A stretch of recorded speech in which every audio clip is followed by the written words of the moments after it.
The U.S. and its allies will do anything they can to prevent authentic democracy in the Arab world. The reason is very simple. Across the region, an overwhelming majority of the population regards the United States as the main threat to their interests. In fact, opposition to U.S. policy is so high that a considerable majority think the region would be more secure if Iran had nuclear weapons. In Egypt, the most important country, that's 80%. Similar figures elsewhere.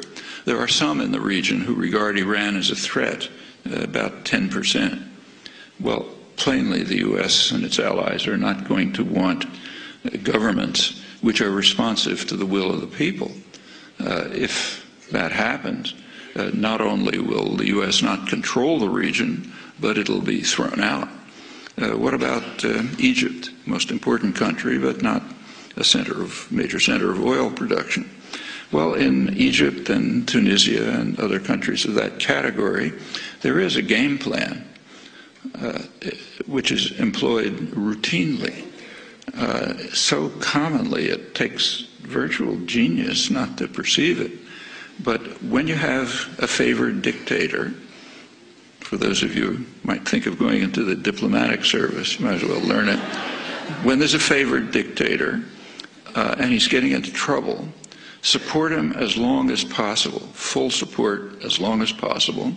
And when it becomes impossible to support him, like say maybe the army turns against him, business class turns against him, then send him off somewhere, issue ringing declarations about your love of democracy, and then try to restore the old regime, maybe with new names. And that's done over and over again. It doesn't always work, but it's always tried. Somoza, Nicaragua, Shah in Iran, Marcos in the Philippines, Duvalier in Haiti, Chun in South Korea, Mobutu in the Congo, Ceausescu was one of Western favorites in Romania, Suharto in Indonesia. It's completely routine, and that's exactly what's going on in Egypt.